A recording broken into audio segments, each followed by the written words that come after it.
Hey guys, Jackie from Abundance Garden, and we have just finished our front planter here, I think for the season, unless I find any more clearance plants at Lowe's or anywhere, Home Depot, Walmart, my local nursery. Salvias did fantastic. Still lots of bees. These are daisies that I planted around the dogwoods, although this dogwood did not make it.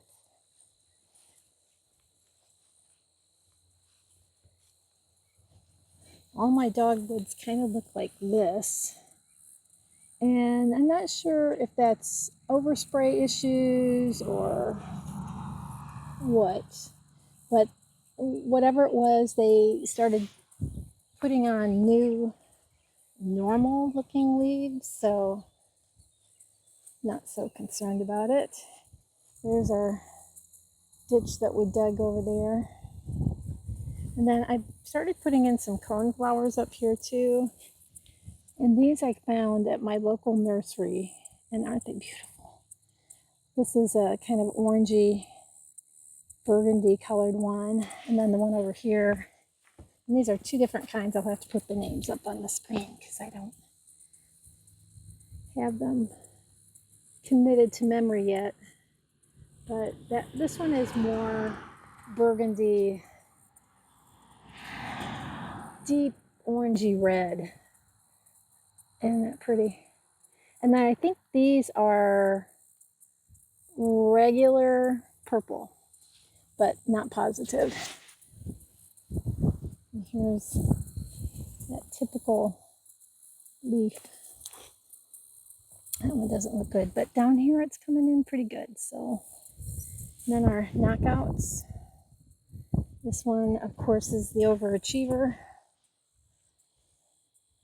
Still got lots of big dead wood in there, but I did get them cleaned out good at the base this year. We continue to have black spot issues, and I think we figured out what the issue is with that. Up north, I only put that on once a year, and here, because of the humidity, I think we need it more often. I think it's a 3-in-1 systemic that'll work. They don't look real good right now. These always suffer a lot of Japanese beetle damage, and if I get on them with the 7 right away, then they're okay. And I never noticed this before, but these do have some rose hips, although they don't look real great. These are shriveled up here, but maybe we'll get some pretty color from those. Right into the sun, of course. Looks great.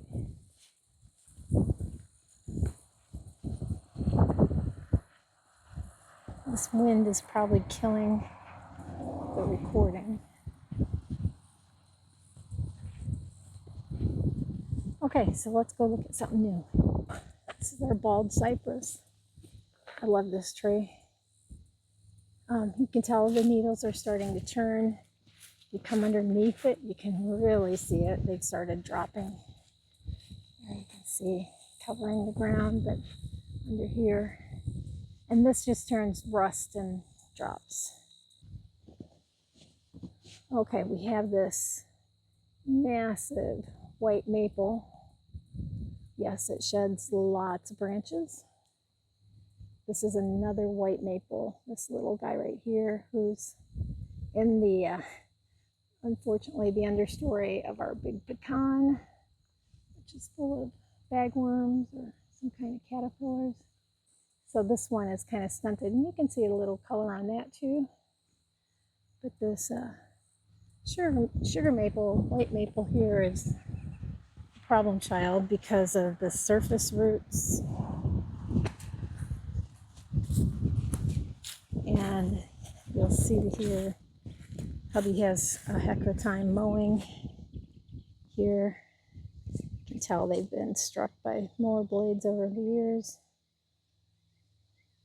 But yeah, they're all over. So my plan is to make this into a shade garden and hopefully over time get a ground cover to fill in all of these little areas where there's clover and who knows what. So part of that was when we first moved in, Rod loves elephant ears, and I thought they would do nice underneath this. And 4 of the 6 are still with us. This is the biggest one. I told him he was in charge of watering this year, which was probably a mistake. So anyway, but then we added these guys, and I found 5 of those. These big branches are so Rod knows they're not weeds to weed eat.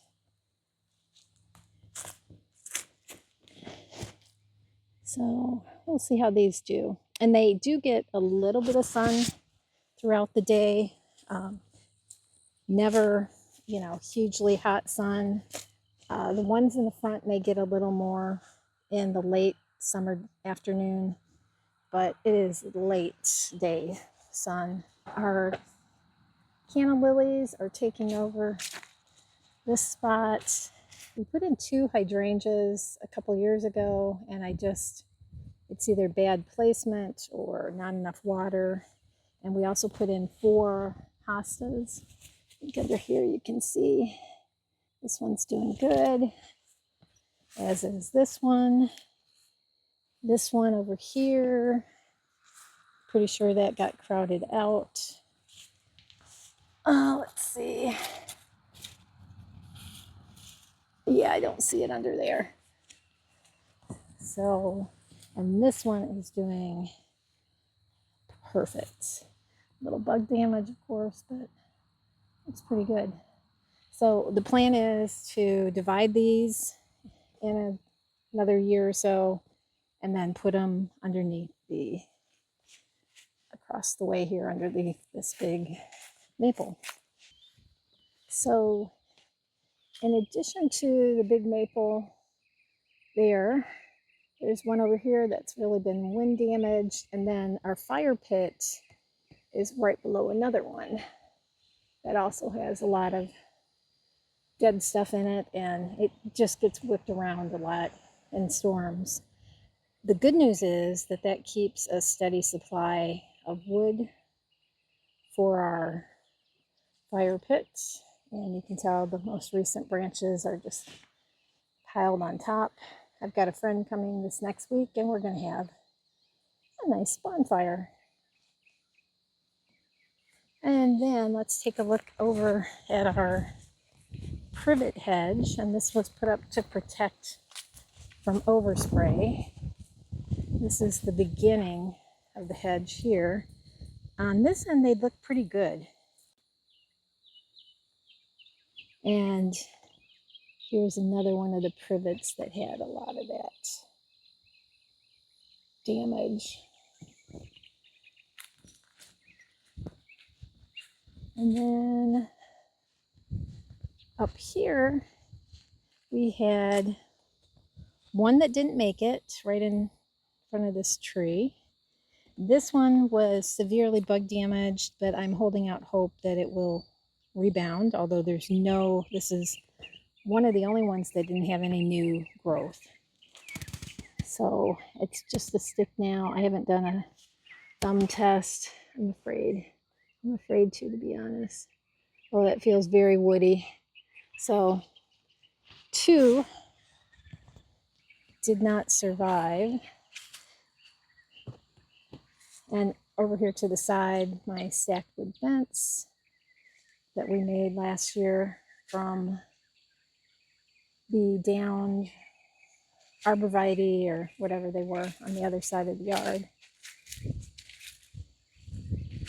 Okay, and this is my lilac that has been oversprayed twice, and this year did beautifully, but it had that same damage. However, look at all these buds. They're just going crazy. So with any luck, this will come back. And I really would like to find a new place for it, that will get the sun it deserves. You know, I'm just thinking down across the yard where those black pots are, maybe we'll put it in the center down there and just give it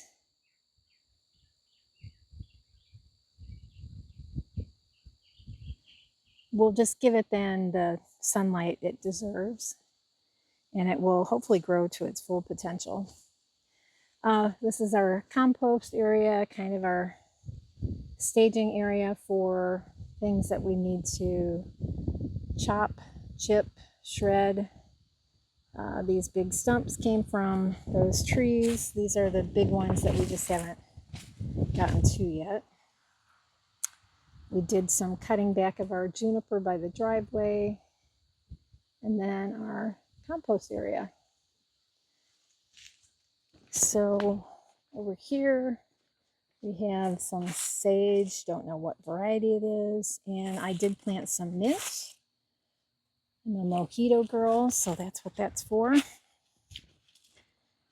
And then this is our driveway planter that we cut back. So these are, I think, some kind of juniper. I took a good foot, 18 inches off of them. These are our daylilies that are done. And then one of our newest little structures. This is made from the downwood from the arborvitaes that were in the backyard. That little fence, and that is to keep these from tipping over. And hopefully then they'll stay nice and green and beautiful. They're tiger lilies, I believe. We just hope that that will stay nice. We'll come to that part of the backyard in a little bit. Here's a new purchase. This is a full price purchase of a Peggy Martin climbing rose. Now I did put in 2 clematis. Here's the one remaining. And what I've found is this is too delicate for this area. This is one of the areas that our dog hunts in. And this end is the one that she killed. It was right here. And we were training it, that's what the strings are for, training it to come up and get the wires on this. But this is a home to many toads, and so she digs. As you can see, those rocks are really meant to be underneath. She digs them out and tries to kill the toads. But hopefully in the next couple of years, this will just fill in this beautiful area where we've got a trellis just waiting to have something on it. Now, this is where I've been working a lot in the last month or so. This area to the back, this is another new little structure, another little mini wattle fence. And I did that because, if you'll remember, I don't leave my dahlia bulb, I don't dig up my dahlia bulbs. And most of these I've grown from seed. So I plant them up against the foundation. This is what I did in Northern Illinois. And we had them come back every year. So that's the plan, is just to let these naturalize through this area in whatever form they want to take. And we'll see how that goes. Now, I have also planted 2 new peonies I got from Costco. One of them is here. Oh, and I did spend some time pulling out the landscape fabric that I could reach. I got some more there. But this Shasta Daisy project continues on this side, where I'll have another couple bunches. And these I might move over to the side of the house, right here. Same planter, just on the side. I think they will reliably bloom, and they're kind of no maintenance. So That's the hope. Again, powdery mildew on all the zinnias, but we had beautiful zinnias, beautiful coverage. I did the same little fence structure in the back of the planter so I can do my little dahlia garden. And then I also planted 2 peonies on this side, which I believe are still marked well. Yeah, one up front there, this marker here. And these are white and a really deep, vibrant pink. The rye is doing fantastic. We transplanted that 2 years ago now, I think, in the fall. Looks really good. This is kind of the forgotten planter. It gets real weedy. The Bermuda grass, as you can see, loves to get up there in the protection of the rye pea. But all of these Shastas here will move either over to the side or elsewhere in the garden. I've got an area in the back I'll try to remember to tell you about. We'll move it. This bird bath every morning, I could sit there for an hour and watch all the birds. These were asters, and I think they're just not real happy. And then I planted a couple of the discount cone flowers in there, and I think those are purples too. But yeah, very happy with how this is going. I've got to clean up my walkway here. But yeah, very happy. I just think it's welcoming now. Even though it's a kind of makeshift little walkway out to the driveway. These are plastic or rubber tiles.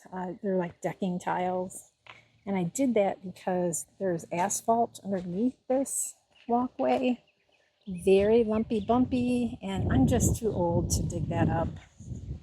So these work great. This one, I think there's a little clip that's broken there and it pops up all the time. But all in all, I mean, I can wheel stuff down there nice and smooth. So pretty happy with that. Okay, what's next? Let's go back to the veggie garden. Okay, so we're back. This is our sage planter. And that was planted here already in this big tractor tire. So our plantings are big shrubbery plantings. This is a Rose of Sharon in the back. Lilac that's suffering from powdery mildew. And the white flies have been really thick in here. I cleaned up all of the remaining, what did I have in here last?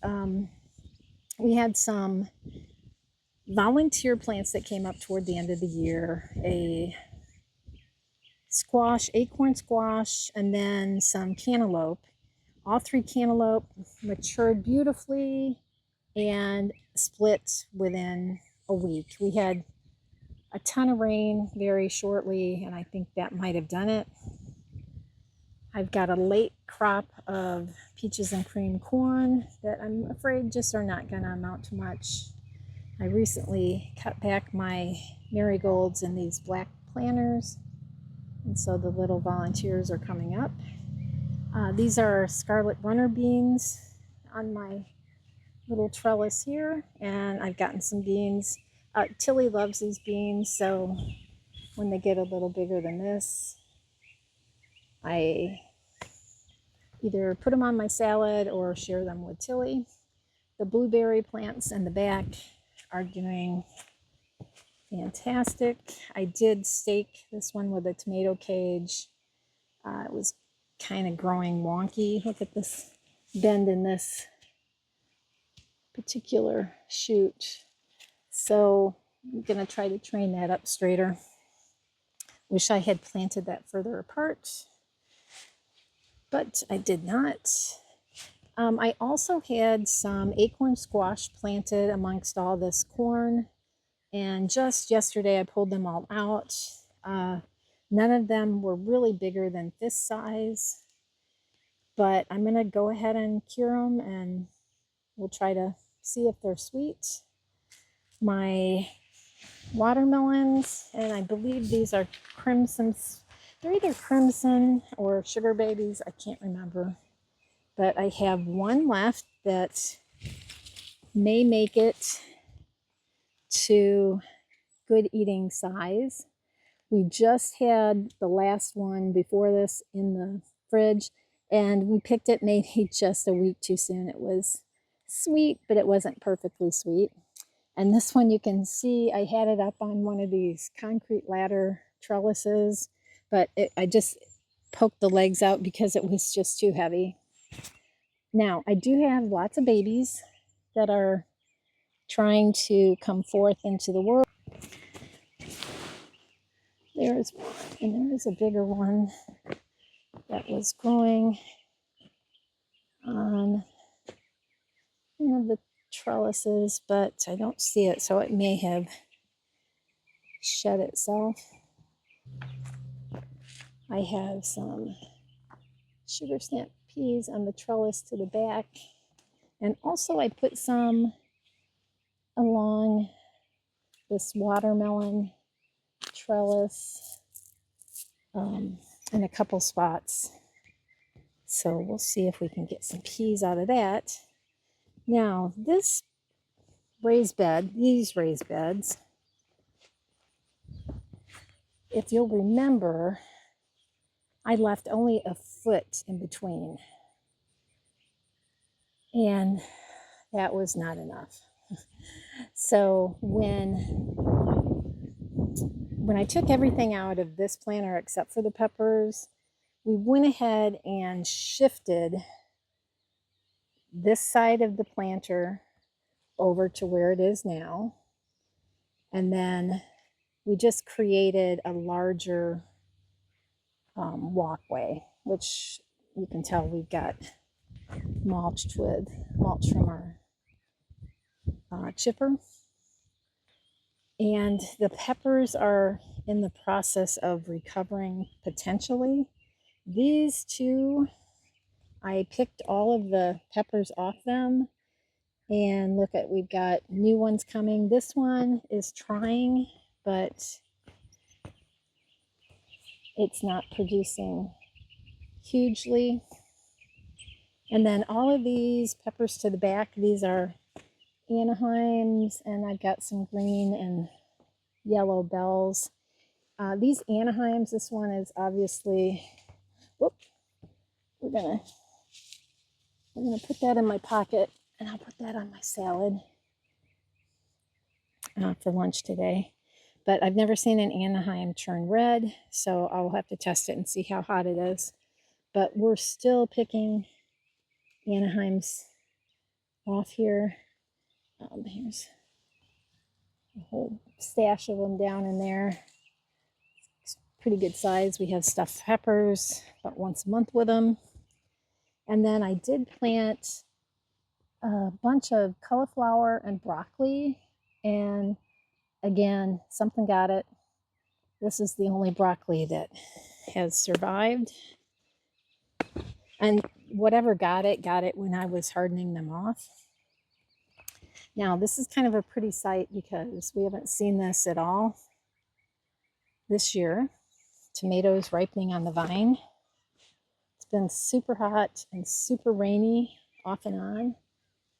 So these are the first tomatoes that I'm really letting ripen on the vine.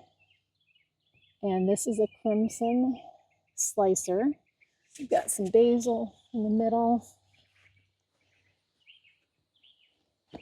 And then this is our sun sugar. It's an orange cherry. We've been picking that all season. And here, this big tomato here, let's find out what that is. I think it's a triple. see. Where's the tag?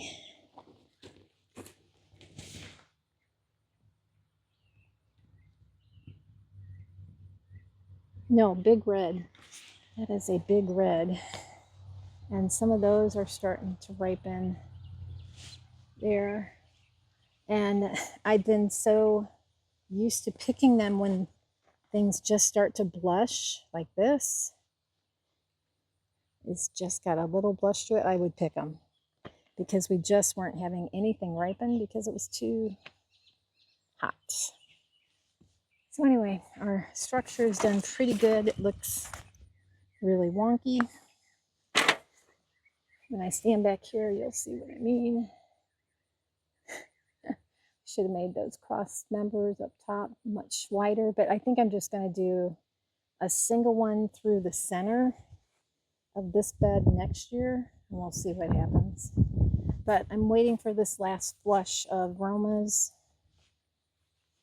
Here's one in here that is about ripe, but I've got about 12 pounds in the freezer, and I'm going to do probably more crushed tomatoes and pizza sauce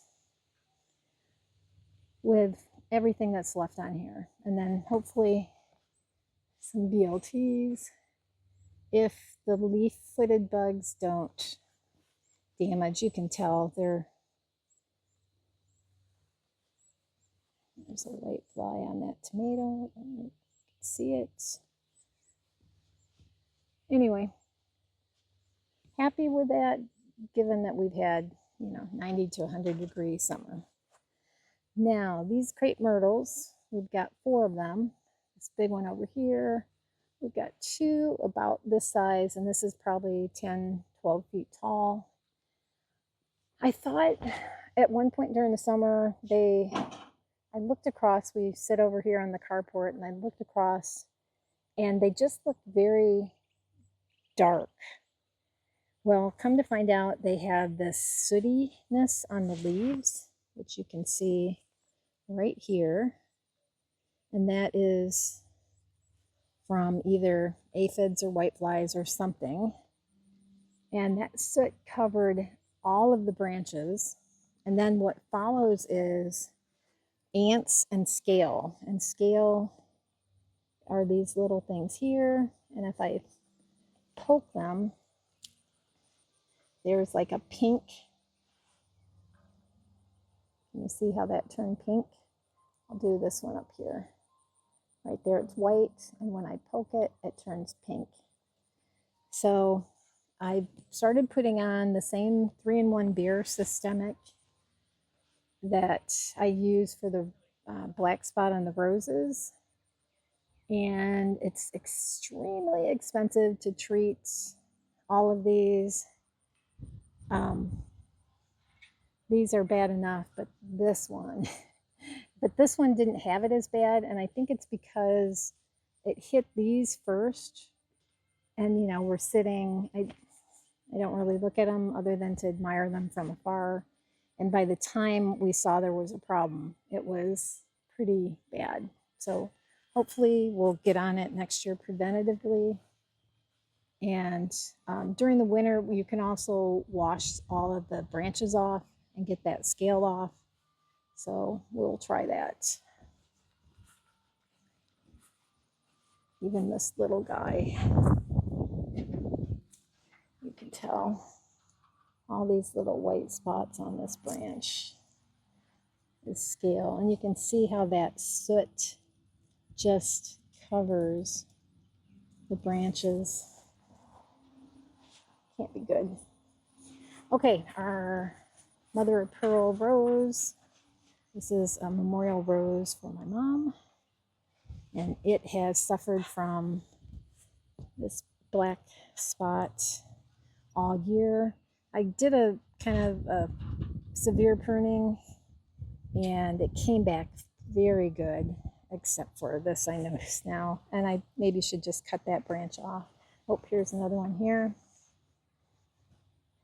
but we're working on that. Now over here we have our fruit trees that we got from Stark. And this is a peach that I need to get on the training of that. So this is a semi-dwarf Redhaven peach. And again, I'm going to prune it to all 3 wires eventually. And then this is an apple. This is very pretty. And again, this one I could start pruning. The middle tier here, and this is the Stark Royal Gala. And this is Rod's favorite apple. Can't really get it to focus in on that. And then the overachiever here, who's already outgrown his top wire, is a red Fuji, and this is dwarf. Doesn't look dwarf funny. The full dwarf is outgrowing the 2 semi-dwarfs. Okay, over here, elderberry in the back corner. Again, whatever hit those privets also hit this, and it may be the same thing that hit the crepe myrtles. Not quite sure. We did have a few grapes. This is our grapevine. This was supposed to be a Suffolk seeded or seedless, and we tried the little grapes that did ripen, and they had seeds in them. So I'm not just sure if it was seeds because the fruits were so immature, or seeds because it's really not a seedless. Anyhow, I did buy a replacement for those that I'll be putting in when we get those from Stark. Raspberries did fantastic, as you can see, overgrowing everything. And then strawberries are okay down below. We planted on the front here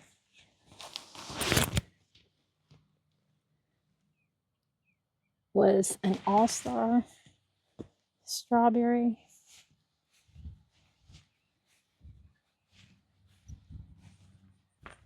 And then the back row, I have to come down here, getting a little more shade back here. They seem pretty happy.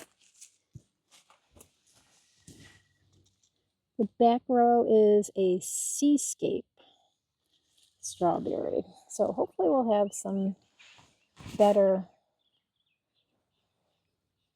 luck with our strawberries this next year. There's the back side. Nice and shady back here.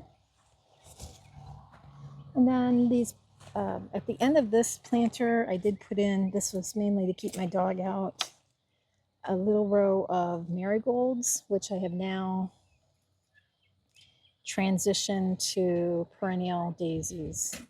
And they're a painted daisy of some kind, hopefully different colors. We put in some cone flowers. And then this is the Montmorency sour cherry that we just got from Stark. And I'll just keep them in these pots for a little while. We have a vinca and a couple cone flowers. And this one, more cone flowers. And this is a black Tartarian sweet cherry. And I had bought one more, which sold out. So that was a pollinator for, I think all those are self-pollinating. But, you know, they always recommend to have a companion, and the companion plant was out of stock. Our lettuce we've been harvesting all year, and look at even our little cactus. Can you see those? I took sand from where the pool was and used it as the growing medium. It seems to be loving it. This is my last hurrah. This is a cherry tomato, a super sweet, I think. And it's got a real short days to maturity. I'm hoping we can get that one to grow before the first frost. Here's our cute little water feature. And we did have to end up putting chlorine tablets in it, but there's been one 3-inch chlorine tablet in this for, it's got to be 6 weeks now, and it is clear and beautiful. I did just have to clean the filter this week because the flow from the waterfall, I don't know that you're really seeing that good, but that flow kind of really got cut back, and so the pump is in here for the filter in it. I had to clean that. And I had been cleaning that once every 2 weeks, or once every week, I think. And then finally, our citrus trees. And this is a key lime, this one here, which you'll remember I thought I killed after the freezes last year, but it just de-leafed. And now we've got just a ton of limes, and look at beautiful buds. And then this is an improved Meyer lemon, and they're just starting to turn yellow. This one, the fruit's produced really quick compared to the lime. Down below, I've got some ginger and turmeric, and I think it's ready to be harvested. Both plants are kind of dying back. This is just a little crepe myrtle volunteer that I potted, and this was in the pot with the coneflowers. We'll see what that becomes. Yeah, oh, here's our big crepe myrtle, and you can tell the damage on this. You can still see the branches for the most part are still, the trunks are still the right color, although on the top of some of them, and I'm not sure that you're going to pick this up, there is a good shot of that. The soot from whatever the pest is not being kind, but this one is so big that I think it can weather the storm, especially if we preemptively treat it. So guys, that's our October garden tour for the garden here in Northwest Alabama. Thanks for being here.